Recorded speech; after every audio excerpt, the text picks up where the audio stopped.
ਸਤਿ ਸ਼੍ਰੀ ਅਕਾਲ ਜੀ, ਤੁਸੀਂ ਵੇਖ ਰਹੇ ਹੋ ਵਰਲਡ ਨਿਊਜ਼। ਮੈਂ ਹਾਂ ਤੁਹਾਡੇ ਨਾਲ ਰਿਦਮ ਤੇ ਖਬਰਾਂ ਦੀ ਸ਼ੁਰੂਆਤ ਕਰਨ ਤੋਂ ਪਹਿਲਾਂ ਇੱਕ ਨਜ਼ਰ ਖਾਸ ਹੈਡਲਾਈਨਸ ਤੇ। ਅਮਰੀਕਾ ਦੇ ਦੱਖਣੀ ਰਾਜਾਂ ਵਿੱਚ ਆਇਆ ਭਿਆਨਕ ਤੂਫਾਨ। ਲੂਸੀਆਨਾ, ਮਿਸੀਸਿਪੀ, ਫਲੋਰੀਡਾ ਰਾਜਾਂ ਵਿੱਚ ਹੋਈ ਭਾਰੀ ਤਬਾਹੀ। ਤੂਫਾਨ ਕਾਰਨ ਹੋਈ ਇੱਕ ਵਿਅਕਤੀ ਦੀ ਮੌਤ ਤੇ ਕੁਝ ਹੋਏ ਜ਼ਖਮੀ। ਐਡਰੀਆ ਹਾਰਡਵਰਥ ਨੇ ਕੋਵਿਡ-19 ਦੇ ਵੱਧ ਰਹੇ ਕੇਸਾਂ ਤੇ ਜਤਾਈ ਚਿੰਤਾ। ਹੈਲਥ ਵਰਕਰਾਂ ਦੀ ਸੁਰੱਖਿਆ ਦੀ ਸਰਕਾਰ ਨੂੰ ਕੀਤੀ ਅਪੀਲ। ਕਿਹਾ ਸਰਕਾਰ ਪੇਡ ਸਿਕ ਲੀਵ ਕਰੇ ਲਾਗੂ ਤੇ ਕਲਾਸ ਸਾਈਜ਼ ਨੂੰ ਕਰੇ ਘੱਟ। ਵਿੱਤ ਮੰਤਰੀ ਕ੍ਰਿਸਟੀਆ ਫਰੀਲੈਂਡ ਵੱਲੋਂ ਅਗਲੇ ਹਫ਼ਤੇ ਕੀਤਾ ਜਾਵੇਗਾ ਬਜਟ ਪੇਸ਼। ਰਣਨੀਤੀ ਤਿਆਰ ਕਰਨ ਲਈ ਚੱਲ ਰਿਹਾ ਹੈ ਕਨਵੈਨਸ਼ਨ। ਚਾਈਲਡ ਕੇਅਰ ਵਾਸਤੇ ਐਲਾਨੇ ਜਾਣਗੇ ਫੰਡ। ਤੇ ਹੁਣ ਖਬਰਾਂ ਦਾ ਆਗਾਜ਼ ਕਰਦੇ ਹਾਂ ਜੀ ਵਿਸਥਾਰ ਨਾਲ। ਅਮਰੀਕਾ ਦੇ ਦੱਖਣੀ ਰਾਜਾਂ ਵਿੱਚ ਬੀਤੇ ਦਿਨੀ ਭਿਆਨਕ ਤੂਫਾਨ ਆਇਆ ਜਿਸ ਨਾਲ ਲੂਸੀਆਨਾ ਰਾਜ ਵਿੱਚ ਲੋਕਾਂ ਨੂੰ ਭਾਰੀ ਤਬਾਹੀ ਦਾ ਸਾਹਮਣਾ ਕਰਨਾ ਪਿਆ। ਇਸ ਆਈ ਕੁਦਰਤੀ ਆਫਤ ਵਿੱਚ ਇੱਕ ਵਿਅਕਤੀ ਦੀ ਮੌਤ ਹੋ ਗਈ ਹੈ ਤੇ ਮਿਸੀਸਿਪੀ ਵਿੱਚ ਬਿਜਲੀ ਦੀਆਂ ਤਾਰਾਂ ਤੇ ਰੁੱਖ ਟੁੱਟ ਕੇ ਡਿੱਗ ਪੈਣ ਦੀ ਵੀ ਖਬਰ ਹੈ। ਇਸ ਨਾਲ ਫਲੋਰੀਡਾ ਵਿੱਚ ਵੀ ਭਾਰੀ ਤਬਾਹੀ ਹੋਈ ਹੈ।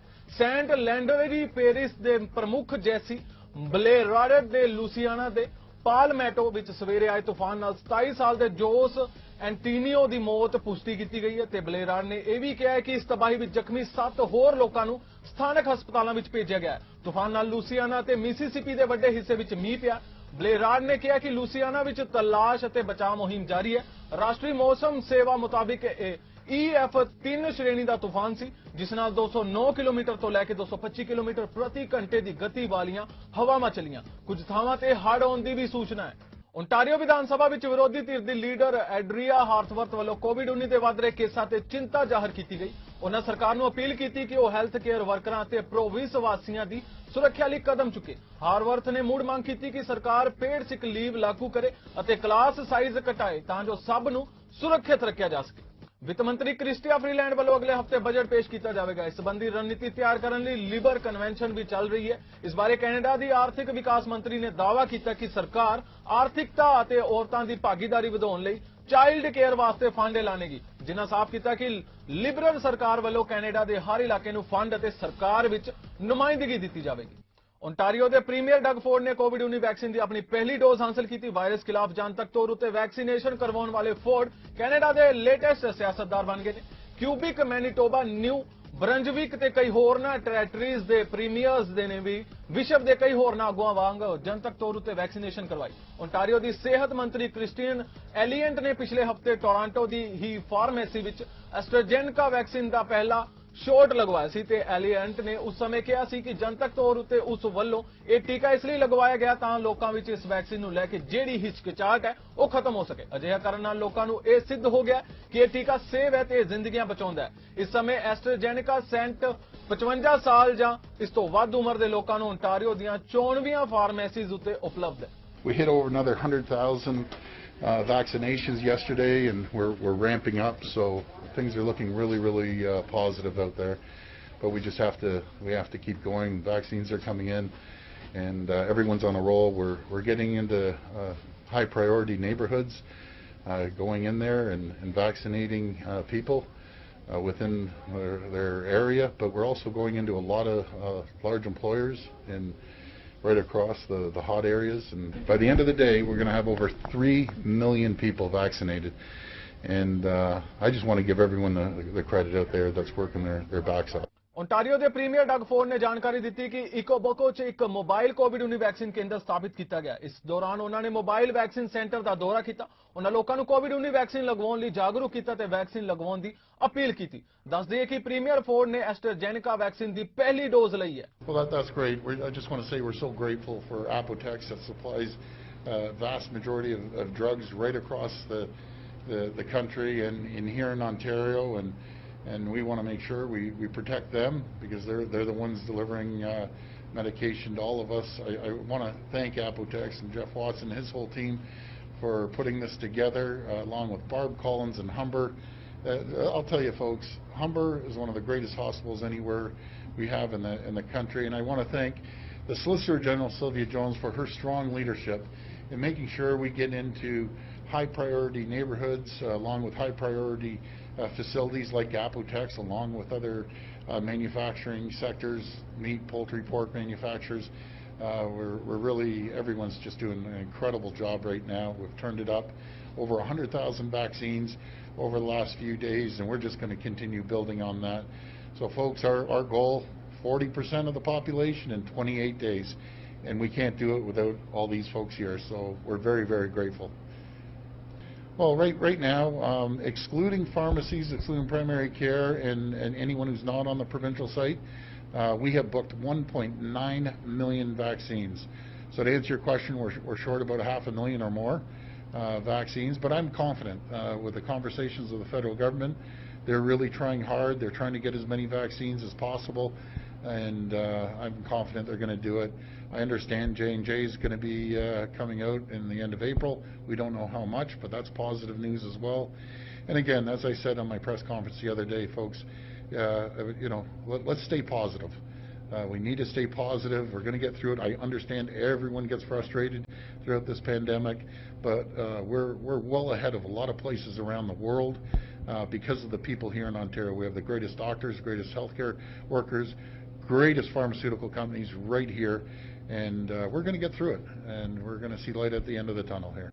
ਐਨਡੀਪੀ ਆਗੂ ਜਗਮੀਤ ਸਿੰਘ ਨੇ ਸੰਮੇਲਨ 2021 ਤੋਂ ਪਹਿਲਾਂ ਇੱਕ ਵਰਚੁਅਲ ਪ੍ਰੈਸ ਕਾਨਫਰੰਸ ਨੂੰ ਸੰਬੋਧਨ ਕੀਤਾ। ਉਹਨਾਂ ਦੱਸਿਆ ਕਿ ਪਾਰਟੀ ਵੱਲੋਂ 9 ਤੋਂ 11 ਅਪ੍ਰੈਲ ਤੱਕ ਸੰਮੇਲਨ ਦਾ ਪ੍ਰਬੰਧ ਕੀਤਾ ਗਿਆ। ਉਹਨਾਂ ਕਿਹਾ ਕਿ ਕੋਰੋਨਾ ਮਹਾਮਾਰੀ ਨੇ ਲੱਖਾਂ ਕੈਨੇਡੀਅਨਾਂ ਨੂੰ ਪ੍ਰਭਾਵਿਤ ਕੀਤਾ ਹੈ। ਉਹਨਾਂ ਦੱਸਿਆ ਕਿ ਸੰਮੇਲਨ 'ਚ ਕੋਵਿਡ-19 ਦੇ ਪ੍ਰਭਾਵਾਂ ਦੇ ਕੇਂਦਰਿਤ ਹੀ ਵਿਚਾਰ ਚਰਚਾ ਕੀਤੀ ਜਾਵੇਗੀ। Today we're here at the convention. I'm really excited about that. We've shown in this pandemic that New Democrats, being in Ottawa, have made the lives of millions of Canadians better. We fought for people and we won significant victories. We want to let our members know that we are ready for an election. We don't want one. We don't think it's the right thing to do, but we are ready and we'll continue to do the work that we know so much is needed and so much more work is needed. So we're going to be there for people as we have been throughout the pandemic. We'll continue to fight for people. Donc, comme on était là pendant la pandémie pour s'est battu pour les gens, on va continuer de faire exactement ça. On va montrer aujourd'hui dans notre congrès qu'on a accompli beaucoup pour les Canadiens et Canadiennes, et les Canadiens et Canadiennes sont dans une meilleure position avec plus de néo-démocrates à Ottawa. On va envoyer ce message et il y a beaucoup de travail qui reste. On va continuer de faire le travail nécessaire pour aider les gens. And with that, I'm ready to take any questions you might have. Thank you very much. Merci beaucoup. Alors, j'invite les membres de médias, si vous avez une question, veuillez s'il vous plaît utiliser la fonction lever la main. For members of the media who have questions, I invite you to use the raise hand function to ask your question and follow up. So we will go ahead and start with Chris Reynolds with the Canadian Press. Please go ahead. Hi, Mr. Singh. Thanks for taking our questions here. Of course.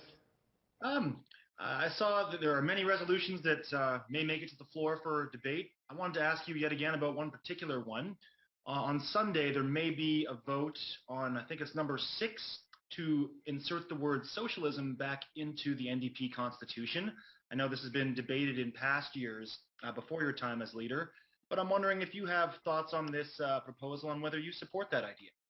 Canada ਦੇ ਪ੍ਰਧਾਨ ਮੰਤਰੀ justice Trudeau ਨੇ Prince Philip ਦੀ ਮੌਤ ਤੇ ਸ਼ਰਧਾਂਜਲੀ ਭੇਟ ਕੀਤੀ। ਉਹਨਾਂ ਕਿਹਾ ਕਿ ਪ੍ਰਿੰਸ ਚਾਰਲਸ ਦੇ ਯੋਗਦਾਨ ਨੂੰ ਹਮੇਸ਼ਾ ਯਾਦ ਕੀਤਾ ਜਾਵੇਗਾ।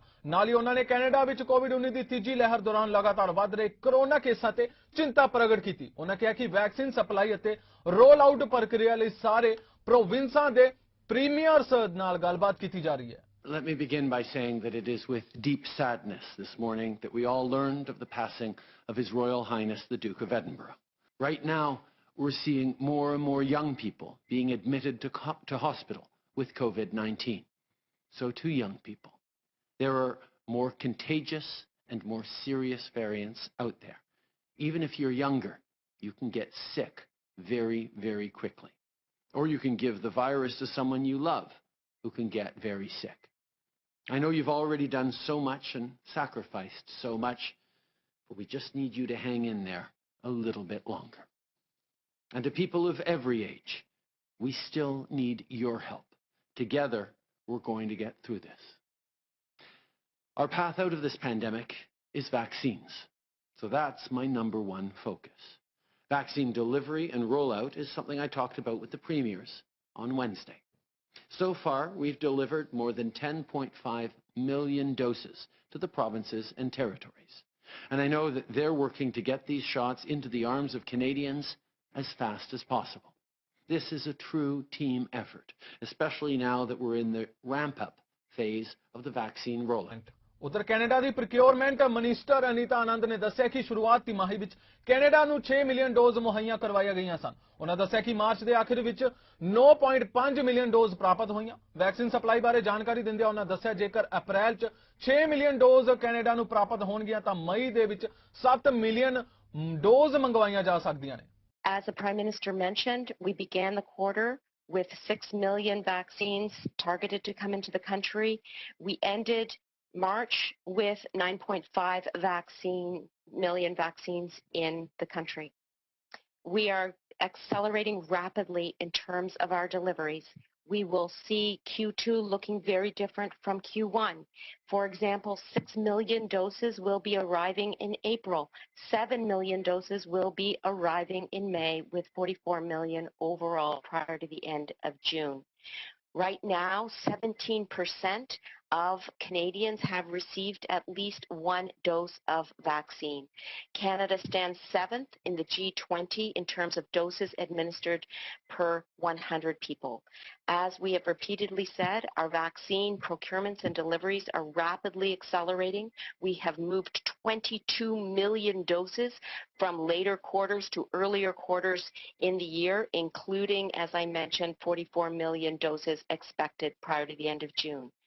ਕੈਨੇਡਾ ਦੀ chief public health officer doctor Theresa Tam ਵੱਲੋਂ ਅਜੇ ਵੀ ਸਾਰਿਆਂ ਨੂੰ ਇਹਤਿਆਤ ਤੋਂ ਕੰਮ ਲੈਣ ਦੀ ਅਪੀਲ ਕੀਤੀ ਜਾ ਰਹੀ ਹੈ। ਕੋਵਿਡ-19 ਦੇ ਹੋਰ ਵੇਰੀਐਂਟਸ ਸਾਹਮਣੇ ਆਉਣ ਤੇ ਉਹਨਾਂ ਨੇ ਤੇਜ਼ੀ ਦੇ ਨਾਲ ਫੈਲਣ ਦੇ ਸਬੰਧ ਵਿੱਚ ਟੈਮ ਵੱਲੋਂ ਇਹ ਚੇਤਾਵਨੀ ਦਿੱਤੀ ਗਈ ਹੈ। ਟੈਮ ਨੇ ਸਾਰਿਆਂ ਨੂੰ ਅਗਾਹ ਕਰਦਿਆਂ ਕਿਹਾ ਕਿ ਹੁਣ ਸਾਨੂੰ ਹੋਰ ਸਾਵਧਾਨ ਰਹਿਣ ਦੀ ਲੋੜ ਹੈ ਤੇ ਸਾਨੂੰ ਅਵੇਸਲੇ ਨਹੀਂ ਹੋਣਾ ਚਾਹੀਦਾ। ਜ਼ਿਕਰਯੋਗ ਹੈ ਕਿ ਤੀਜੀ ਦੇਵ ਦੇ ਜੂਝ ਰਹੇ ਕਿਊਬਿਕ ਦੇ ਐਲਾਨ ਕੀਤਾ ਹੈ ਕਿ ਉਹ ਕਿਊਬਿਕ ਸਿਟੀ ਦੇ ਗੈਟੀ ਨਿਊ ਤੋਂ ਇਲਾਵਾ ਹੋਰ ਥਾਵਾਂ ਵਿੱਚ ਵੀ ਮੁੜ ਲੋਕਡਾਊਨ ਲਾਵੇਗਾ। ਪ੍ਰੋਵਿੰਸ ਨੇ ਆਖਿਆ ਕਿ ਛੋਡੀਓ ਐਪਲੈਸ ਰੀਜਨ ਵਿੱਚ ਗੈਰ ਜ਼ਰੂਰੀ ਕਾਰੋਬਾਰਾਂ ਨੂੰ ਵੀ ਬੰਦ ਕੀਤਾ ਜਾਵੇਗਾ।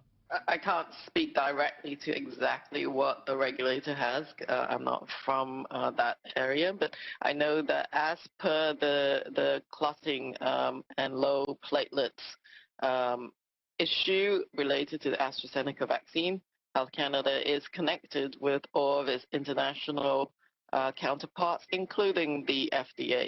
Of course, the EMA that has been investigating the AstraZeneca vaccine as well. It was always an area of increased vigilance and further inquiries because, as you may already have appreciated, the J&J vaccine or Janssen is the same type of vaccine, the viral vector vaccine, as the AstraZeneca vaccine.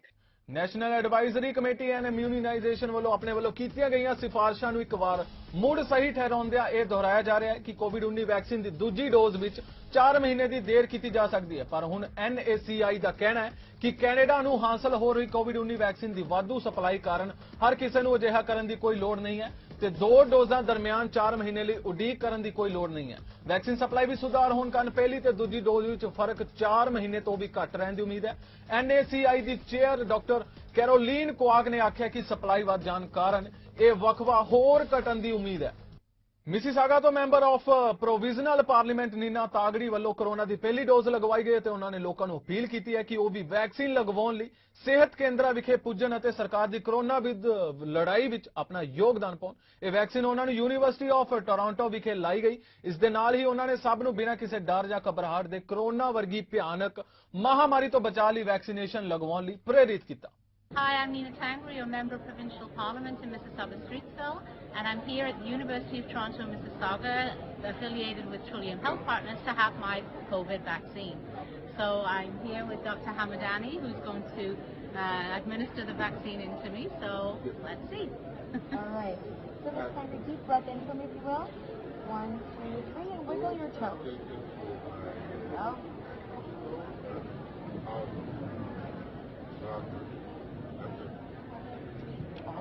And that was perfectly fine. Thank you so much, Doctor, for the great work you're doing, and to everyone here through Trillium Health Partners and all of those working really hard around the clock to get the vaccines done. So please don't hesitate when it's your turn. Please go ahead and get your vaccine. Have a great day. Canada ਵਿੱਚ ਬੇਸ਼ੱਕ ਕੋਵਿਡ-19 ਦਾ ਕਹਿਰ ਤਾਂ ਮੱਠਾ ਨਹੀਂ ਪੈ ਰਿਹਾ, ਪਰ ਰੋਜ਼ਗਾਰ ਦੀ ਸਥਿਤੀ ਦਿਨ ਬਰ ਦਿਨ ਸੁਧਰ ਰਹੀ ਹੈ। ਇਸ ਸੰਬੰਧ 'ਚ ਸਟੈਟਿਕਸ ਕੈਨੇਡਾ ਵੱਲੋਂ ਜਾਰੀ ਅੰਕੜਿਆਂ ਅਨੁਸਾਰ ਪਿਛਲੇ ਮਾਰਚ ਮਹੀਨੇ ਦੌਰਾਨ ਬੇਰੋਜ਼ਗਾਰੀ ਦੀ ਦਰ ਘਟੀ ਹੈ ਅਤੇ 3 ਲੱਖ ਨੌਕਰੀਆਂ ਦਾ ਵਾਧਾ ਹੋਇਆ। फरवरी ਵਿੱਚ ਬੇਰੋਜ਼ਗਾਰੀ ਦੀ ਦਰ 8.2% ਸੀ ਜੋ ਕਿ ਮਾਰਚ ਵਿੱਚ 7.5% ਰਹਿ ਗਈ ਹੈ। ਇਹਨਾਂ ਅੰਕੜਿਆਂ ਅਨੁਸਾਰ ਨਿਊ ਫਾਊਂਡਲੈਂਡ ਅਤੇ Labrador, Prince Edward island, Quebec, Ontario, Manitoba, Alberta ਅਤੇ ਬ੍ਰਿਟਿਸ਼ ਕੋਲੰਬੀਆ ਵਿੱਚ ਰੋਜ਼ਗਾਰ ਦੇ ਮੌਕੇ ਵਧੇ ਨੇ, ਪਰ ਨੋਵਾ ਸਕੋਸ਼ੀਆ, ਨਿਊ ਬਰਨਸਵਿਕ ਅਤੇ ਸੈਸਕੁਚਵਿਨ ਵਿੱਚ ਕੋਈ ਤਬਦੀਲੀ ਨਹੀਂ ਹੋਈ। ਇਸੇ ਦੌਰਾਨ BC ਦੇ ਜੌਬਸ, ਇਕਨੋਮਿਕ ਰਿਕਵਰੀ ਅਤੇ ਇਨਵੈਂਸ਼ਨ ਮੰਤਰੀ ਰਵੀ ਕਾਲੋਂ ਦਾ ਕਹਿਣਾ ਹੈ ਕਿ BC ਵਿੱਚ ਮਾਰਚ ਮਹੀਨੇ ਦੌਰਾਨ ਬੇਰੋਜ਼ਗਾਰੀ ਦੀ ਦਰ 6.9% ਨੋਟ ਕੀਤੀ ਗਈ ਹੈ ਅਤੇ ਪਿਛਲੇ ਮਹੀਨੇ 35,000 ਨੌਕਰੀਆਂ ਦਾ ਵਾਧਾ ਹੋਇਆ। ਉਹਨਾਂ ਇਹ ਵੀ ਕਿਹਾ ਸੀ ਕਿ BC ਵਿੱਚ ਪਿਛਲੇ 11 ਮਹੀਨਿਆਂ ਤੋਂ ਨੌਕਰੀਆਂ ਵਿੱਚ ਲਗਾਤਾਰ ਵਾਧਾ ਹੋ ਰਿਹਾ ਹੈ ਅਤੇ BC ਦਾ ਜੌਬ ਰਿਕਵਰੀ ਰੇਟ ਕੈਨੇਡਾ ਵਿੱਚ ਸਭ ਤੋਂ ਵੱਧ ਹੈ। ਅਮਰੀਕਾ ਵਿਖੇ ਲਾਸ ਐਂਜਲਸ ਦੇ ਇੱਕ ਅਪਾਰਟਮੈਂਟ ਵਿੱਚ 5 ਸਾਲ ਤੋਂ ਘੱਟ ਉਮਰ ਦੇ 3 ਬੱਚਿਆਂ ਦੀ ਮ੍ਰਿਤਕ ਪਾਏ ਜਾਣ ਦੇ ਮਾਮਲੇ ਵਿੱਚ ਸ਼ੱਕੀ ਰੂਪ 'ਚ ਉਹਨਾਂ ਦੀ ਮਾਂ ਨੂੰ ਗ੍ਰਿਫਤਾਰ ਕੀਤਾ ਗਿਆ। ਪੁਲਿਸ ਨੇ ਜਾਣਕਾਰੀ ਦਿੰਦਿਆਂ ਦੱਸਿਆ ਕਿ ਲਿਲਿਆਨਾ ਕਾਰਲੋ ਨੂੰ ਲਾਸ ਐਂਜਲਸ ਦੇ ਉੱਤਰ ਵਿੱਚ ਕਰੀਬ 322 ਕਿਲੋਮੀਟਰ ਦੂਰ ਤੁਲਾਰੇ ਕਾਊਟੀ ਤੋਂ ਗ੍ਰਿਫਤਾਰ ਕੀਤਾ ਗਿਆ। ਲਾਸ ਐਂਜਲਸ ਦੇ ਪੁਲਿਸ ਲੈਫਟੀਨੈਂਟ ਨੇ ਦੱਸਿਆ ਕਿ ਬੱਚਿਆਂ ਦੀ ਦਾਦੀ ਜਦੋਂ ਆਪਣੇ ਕੰਮ ਤੋਂ ਘਰ ਪਰਤੀ ਤਾਂ ਉਹਨਾਂ ਨੇ ਅਪਾਰਟਮੈਂਟ ਵਿੱਚ ਬੱਚਿਆਂ ਦੀਆਂ ਲਾਸ਼ਾਂ ਦੇਖੀਆਂ ਜਦ ਕਿ ਬੱਚਿਆਂ ਦੀ ਮਾਂ ਲਾਪਤਾ ਸੀ। ਪੁਲਿਸ ਨੇ ਦੱਸਿਆ ਕਿ ਸ਼ੁਰੂਆਤੀ ਰਿਪੋਰਟ ਮੁਤਾਬਿਕ ਬੱਚਿਆਂ ਦੀ ਮੌਤ ਚਾਕੂ ਨਾਲ ਹਮਲਾ ਕੀਤੇ ਜਾਣ ਕਾਰਨ ਹੋਈ ਹੈ, ਪਰ ਇਸ ਸਬੰਧ ਵਿੱਚ ਹਾਲੇ ਕੋਈ ਅਧਿਕਾਰਿਕ ਬਿਆਨ ਨਹੀਂ ਕੀਤਾ ਗਿਆ। ਜਾਂਚਕਰਤਾ ਬੱਚਿਆਂ ਦੀ ਹੱਤਿਆ ਦੇ ਪਿੱਛੇ ਕਾਰਨ ਦਾ ਪਤਾ ਲਗਾਉਣ ਦੀ ਕੋਸ਼ਿਸ਼ ਕਰ ਰਹੇ ਨੇ। ਅਮਰੀਕਾ ਦੇ ਸੂਬੇ ਕਨੇਟੀਕਟ ਦੇ ਸ਼ਹਿਰ ਨੋਰਵਿਚ ਵਿੱਚ US ਦੇ ਕਾਂਗਰਸ ਮੈਂਬਰ ਜੋ ਕੋਰਟਨੀ ਨੇ ਭਾਰਤ ਵਿੱਚ ਚੱਲ ਰਹੇ ਕਿਸਾਨਾਂ ਦੇ ਵਿਰੋਧ ਪ੍ਰਦਰਸ਼ਨ ਦੇ ਮੁੱਦੇ ਤੇ ਸਿੱਖ ਆਰਟ ਗੈਲਰੀ ਦੇ ਡਾਇਰੈਕਟਰ ਸਰਵਨਜੀਤ ਸਿੰਘ ਖਾਲਸਾ ਨੂੰ ਆਪਣਾ ਜਵਾਬ ਭੇਜਿਆ, ਜਿਸ ਉੱਤੇ ਸਰਵਨਜੀਤ ਸਿੰਘ ਖਾਲਸਾ ਨੇ ਬਿਆਨ ਦਿੰਦੇ ਕਿਹਾ, ਮੈਨੂੰ ਖੁਸ਼ੀ ਹੈ ਕਿ ਸਾਡੀ ਕਾਂਗਰਸ ਭਾਰਤੀ ਸਰਕਾਰ ਦੀ ਨਿੰਦਾ ਹੀ ਨਹੀਂ ਕਰਦੇ ਸਗੋਂ ਇਹ ਵੀ ਆਖਦੇ ਨੇ ਕਿ ਭਾਰਤੀ ਦਮਨ ਕਰੋ ਦੀ ਨੀਤੀ ਵੀ ਅਪਣਾਉਂਦਾ ਹੈ। ਇਹ ਸਮਝੋ ਕਿ ਭਾਰਤ ਕੋਲ ਸ਼ਾਂਤਮਈ ਪ੍ਰਦਰਸ਼ਨਕਾਰੀਆਂ ਖਿਲਾਫ ਵਾਰ-ਵਾਰ ਵਧੇਰੇ ਸ਼ਕਤੀ ਦੀ ਵਰਤੋਂ ਕਰਨ ਦਾ ਇਤਿਹਾਸ ਹੈ। ਉਹਨਾਂ ਕਿਹਾ ਕਿ ਸਾਨੂੰ ਚੌਕਸ ਰਹਿਣਾ ਚਾਹੀਦਾ ਹੈ ਕਿਉਂਕਿ ਭਾਰਤ ਵਿੱਚ ਮਤਭੇਦ ਦੀ ਆਵਾਜ਼ ਨੂੰ ਦਬਾਉਣ ਲਈ ਨਸਲਕੁਸ਼ੀ ਕਰਨ ਦੀ ਤਾਕਤ ਹੈ। ਬ੍ਰਿਟੇਨ ਦੀ ਸੈਨਾ ਨੇ ਪ੍ਰਿੰਸ ਫਿਲਿਪ ਦੀ ਮੌਤ ਮਗਰੋਂ ਉਹਨਾਂ ਨੂੰ ਸਨਮਾਨ ਅਤੇ ਸ਼ਰਧਾਂਜਲੀ ਦੇਣ ਲਈ ਜ਼ਮੀਨੀ ਅਤੇ ਸਮੁੰਦਰੀ ਤੱਟ ਤੋਂ ਬ੍ਰਿਟੇਨ ਵਿੱਚ ਤੋਪਾਂ ਦੀ ਸਲਾਮੀ ਦਿੱਤੀ। ਇਸ ਦੌਰਾਨ ਹਥਿਆਰਬੰਦ ਸੈਨਾਵਾਂ ਅਤੇ ਕੁਝ ਜੰਗੀ ਜਹਾਜ਼ਾਂ ਨੇ ਦੁਪਹਿਰ ਨੂੰ 99 ਸਾਲਾ ਡਿਊਕ ਦੇ ਸਨਮਾਨ ਵਿੱਚ ਇਹ ਕਾਰਵਾਈ ਕੀਤੀ। ਪ੍ਰਿੰਸ ਨੂੰ ਸਲਾਮੀ ਦੇਣ ਲਈ ਲੰਡਨ, ਐਡਿਨਬਰਾ, ਕਾਰਡਿਫ ਅਤੇ ਬੈਲਫਾਸਟ ਆਦਿ ਸ਼ਹਿਰਾਂ ਵਿੱਚ ਸ਼ਨੀਵਾਰ ਦੁਪਹਿਰ ਨੂੰ ਹਰ ਮਿੰਟ ਵਿੱਚ ਇੱਕ ਗੇੜ ਵਿੱਚ 41 ਰੌਂਦ ਫਾਇਰ ਕਰਨੇ ਸ਼ੁਰੂ ਕੀਤੇ ਗਏ। ਰੱਖਿਆ ਮੰਤਰਾਲੇ ਅਨੁਸਾਰ ਇਸ ਤੋਪਾਂ ਦੀ ਸਲਾਮੀ ਵਿੱਚ ਹਿੱਸਾ ਲੈਣ ਵਾਲੇ ਸਮੁੰਦਰੀ ਜਹਾਜ਼ਾਂ ਵਿੱਚ HMS ਡਾਇਮੰਡ, HMS ਮੈਨਟਰੋਜ਼ ਅਤੇ HMNB ਪੋਰਟ ਸਕਮਸਟ ਸ਼ਾਮਿਲ ਸਨ। ਪ੍ਰਿੰਸ ਦੇ ਸਨਮਾਨ ਦੀ ਇਹ ਕਾਰਵਾਈ ਲੋਕਾਂ ਨੂੰ ਬਾਹਰ ਦੇਖਣ ਲਈ ਭੀੜ ਵਿੱਚ ਇਕੱਠੇ ਹੋਣ ਦੀ ਬਜਾਏ TV ਜਾਂ ਆਨਲਾਈਨ ਵੇਖਣ ਲਈ ਉਤਸ਼ਾਹਿਤ ਕੀਤਾ ਗਿਆ। ਫਿਲਹਾਲ ਵਰਲਡ ਨਿਊਜ਼ ਦੇ ਵਿੱਚ ਇਹਨਾਂ ਹੀ ਹੋਰ ਤਾਜ਼ਾ ਖਬਰਾਂ ਲਈ ਤੁਸੀਂ ਵੇਖਦੇ ਰਹੋ ਚੜ੍ਹਦੀ ਕਲਾ ਟਾਈਮ TV ਨਾਰਥ ਅਮਰੀਕਾ। ਫਿਲਹਾਲ ਮੈਨੂੰ ਦਿਓ ਆਗਿਆ, ਧੰਨਵਾਦ।